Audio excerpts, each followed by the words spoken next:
Now I am starting pollination. Pollination is the transfer of pollen grains from the anther of a flower to the stigma of a same flower or of another flower of usually the same species. I am repeating. Pollination is the transfer of pollen grain from the anther of a flower to the stigma of the same flower or of another flower of usually the same species. It is essential function and prerequisite for ensuring seed set. Now I am talking about types of pollination. Pollination is defined as a transfer of pollen grain from the anther to the stigma. It is of two types. Number one, self-pollination, that is autogamy. It takes place within a single flower, and next one is cross-pollination, that is allogamy. It occurs from one flower to another flower. It is of two subtypes. Cross-pollination is of two subtypes. Number one, geitonogamy. It is from one flower to another flower on the same plant. Generally, it is a self-pollination and ecologically a cross-pollination. Second one is xenogamy. Xenogamy is a true cross-pollination that occurs from one plant to another plant. So, I am repeating. The two basic modes of pollination are self-pollination and cross-pollination. Self-pollination, transfer of pollen grain from the anther to the stigma of same flower or another flower on the same plant is said to be self-pollination. Self-pollination may be autogamous or geitonogamy. Number 1, autogamy. Auto means self, gamos means marriage. When pollen grains from the anther are transferred to the stigma of the same flower, it is known as autogamy. Thus, autogamy is the pollination of a flower by its own pollen. It is possible only in bisexual flower. The maturation of a stigma and anther of flower almost simultaneously facilitates self-pollination. In a normal flower which open and expose the anther and the stigma, complete autogamy is rather rare. The maturation of the stigma and anther of a flower almost simultaneously facilitates self-pollination. In a normal flower which open and expose the anther and stigma, complete autogamy is rather rare.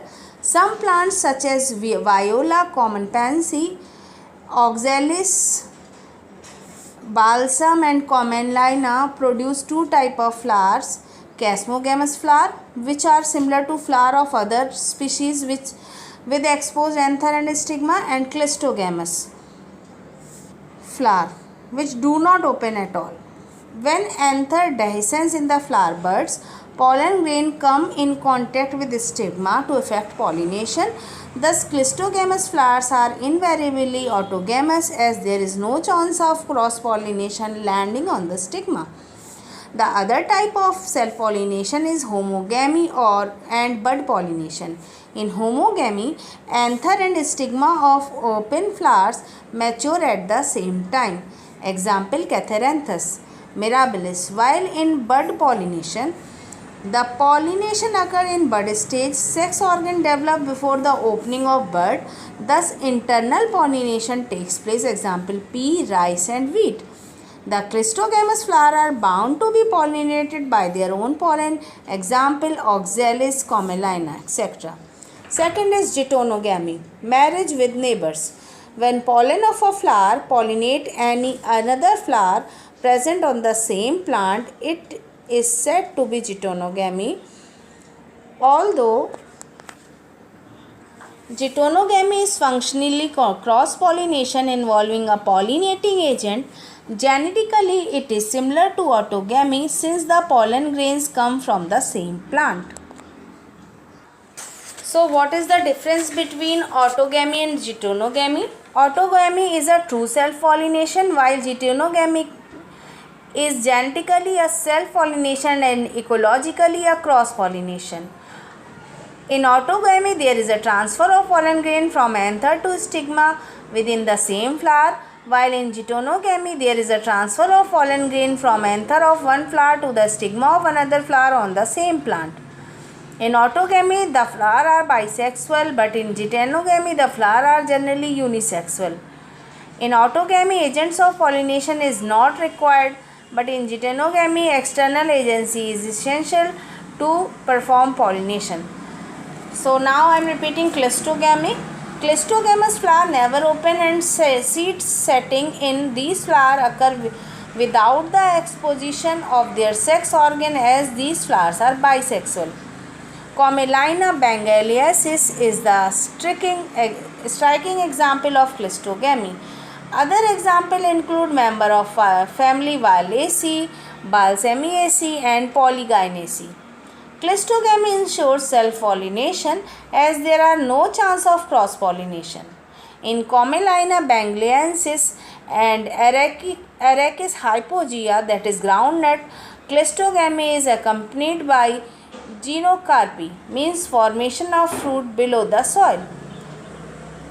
Now I am explaining chasmogamy. It is a plant reproductive mechanism in which pollination occurs in chasmogamous flower. These flowers are commonly showy with open petals encircling exposed reproductive part. At maturity, chasmogamous flowers are ready for pollination. Although some plant species possess self-fertilizing chasmogamous flower, most chasmogamous flowers are cross-pollinated by insect or wind. Majority of angiospermic flowers are chasmogamous. However, Commelia bengalensis has chasmogamous aerial flowers and subterranean cleistogamous flowers. So, what is the difference between cleistogamy and chasmogamy? In cleistogamy, flowers do not open, while in chasmogamy, flowers are always open. In cleistogamous flower can carry out only self-pollination. Chasmogamous flowers are usually cross-pollinated. Reproductive structure are smaller in cleistogamy, while in chasmogamy, reproductive structure are larger. The amount of pollen produced is much lesser in cleistogamy, while in chasmogamy more pollen grains are produced. In cleistogamy, flowers are not showy and unclear. In chasmogamy, flowers are showy and clear. In cleistogamy, homogamy present, means stamen and carpel mature at the same time, while in chasmogamy, usually dichogamy is present, stamen and carpel mature at different times. In cleistogamy, pollinating agents are not required, but in chasmogamy depend on pollinating agents since they are usually cross-pollinated.